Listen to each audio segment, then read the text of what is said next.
کبھی آپ صرف کہہ دیں نا میرا رب میرے ساتھ ہے، اس لفظ میں اتنی طاقت ہے کہ دشمن ویسے زیر ہو جاتا ہے۔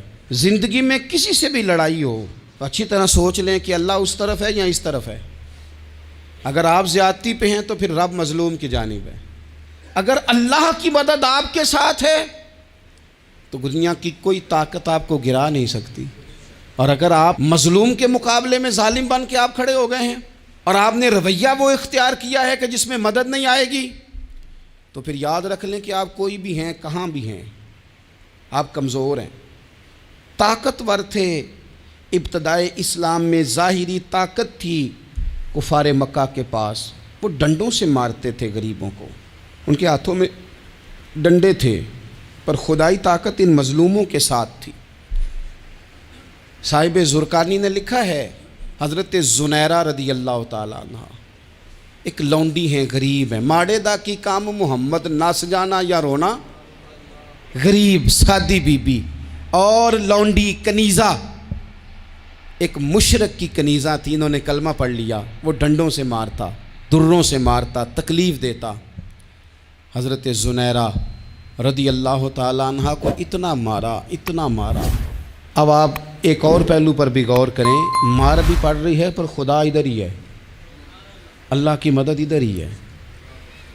رب کہتا ہے کہ پہلے تو صبر کرنا، ان اللہ مع الصابرین، تو صبر کرے گا تو پھر رب کی معیت ملے گی، ذرا ٹھہرنا، تو تھوڑا ڈٹنا۔ ان الذین قالوا ربنا اللہ ثم استقاموا تتنزل علیہم الملائکہ، تو کہے اللہ میرا رب ہے، پھر تو پہلے ڈٹ، پہلے تو نے ڈٹنا ہے۔ ثم استقاموا، جو ڈٹ گیا، تتنزل علیہم الملائکہ، ڈٹنے والے کے لیے مدد آتی، پہلے تھوڑا ٹھہرنا پڑتا ہے، پہلے تھوڑا صبر کرنا پڑتا ہے، حوصلہ کرنا پڑتا، اس کے بعد مدد آتی۔ مار پڑ رہی ہے، مارا جا رہا ہے، حضرت زنیرہ کو ان کا مالک جو ہے ظاہری آقا وہ مار رہا ہے، یہ کنیزہ ہے، اتنا مارا، اتنا مارا، ان کی بینائی چلی گئی، نظر آنا بند ہو گیا۔ ابو جہل آیا اور کہنے لگا زنیرہ دیکھا نا ہمارے بت تیری آنکھیں لے گئے، معاذ اللہ، لات و منات ہمارے بتوں نے تجھے اندھا کر دیا۔ اب ایسا نہیں ہے کہ بی بی روتی جا رہی ہے، روتی جا رہی ہے، مایوسی مایوسی، معاذ اللہ، پریشانی، غریبی بڑی ہے، پوچھنے والا کوئی نہیں، یہ باتیں نہیں۔ کیا جملے ہیں خاتون کے، کیا لفظ ہیں۔ ابو جہل نے تنزیہ کہا، معاذ اللہ، کہنے لگا دیکھا نا ہمارے بتوں نے تجھے اندھا کر دیا۔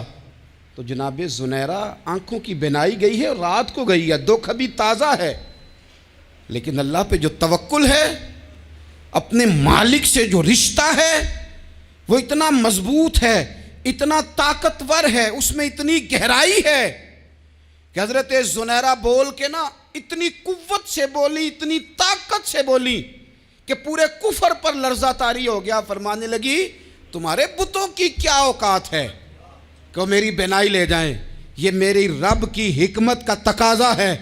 جب تک اس نے چاہا زنیرہ دیکھتی رہی، اور جب اس نے چاہا زنیرہ کی آنکھوں کی بینائی چلی گئی، اور اگر وہ چاہے گا نا تو بینائی واپس بھی کر دے گا۔ اگر ہو ذوق یقین پیدا تو کٹ جاتی ہیں زنجیریں، اگر وہ چاہے گا تو بینائی آ بھی جائے گی۔ حضرت زنیرہ نے رات کو یہ لفظ کہے، ابو جہل اور سارے کفار ڈر کے سن کے چلے گئے، آپ اطمینان سے آ کے بستر پہ سوئی۔ جب سویرے اٹھی تو اللہ نے آنکھوں کی روشنی واپس کر دی تھی، آنکھوں کی اب چھڑی پکڑی ہے، بازاروں میں گھومتی ہے، کہتی ہیں بلاؤ کدھر ہے تمہارے لات و منات، دیکھو میرے رب نے روشنی واپس کر دی، آ کر میرے ساتھ ادھر آ، ستمگر ہنر آزمائیں، تو تیر آزما ہم جگر آزمائیں۔ بیمار لوگوں یاد رکھو، کہہ دیا ڈاکٹر نے کہ تو بڑا بیمار ہے، تو بڑا کمزور ہے، یہ ہو گیا وہ ہو گیا، تو ڈاکٹر اپنے علم کے مطابق بات کر رہا ہے، ہوگا تو وہ جو میرا رب چاہے گا۔ کمزور ہو جانا، پریشان ہو جانا، تکلیف میں آ جانا، پتہ نہیں بات ہو گئی ہے تو جانے کیا ہو جائے گا۔ اپنی زندگی کے اندر اپنے رب سے رشتہ مضبوط کریں، رسول کائنات سے رشتہ مضبوط کریں، اللہ والوں سے رشتہ مضبوط کریں۔ حضرت زنیرہ نے پیغام دیا کہ زندگی میں جو جینا چاہتے ہیں تو وہ رب کا نام لے کے جی سکتے ہیں۔ جو اپنی زندگی میں خوشیاں دیکھنا چاہتے ہیں تو رسول اللہ کے نام پر خوشیاں دیکھی جا سکتی ہیں. توکل کی بنیاد پر بندہ خوشیاں لے سکتا ہے. اور اگر انسان میں توکل نہیں ہے تو پھر وہ اس کالے جادو سے بھی ڈر رہا ہے, وہ نیلے سے بھی ڈر رہا ہے, وہ پیلے سے بھی ڈر رہا ہے, وہ فلانے سے بھی ڈر رہا ہے, وہ میرے خلاف فلانا رشتہ دار سازش کر رہا ہے تو ڈر رہا ہے, فلانا میرے بارے میں یہ کر رہا ہے تو ڈر رہا ہے, وہ پتہ نہیں دنیا ادھر ہو جائے گی تو کیا ہو جائے گا. اٹھ باندھ کمر کیوں ڈرتا ہے, پھر دیکھ خدا کیا کرتا ہے.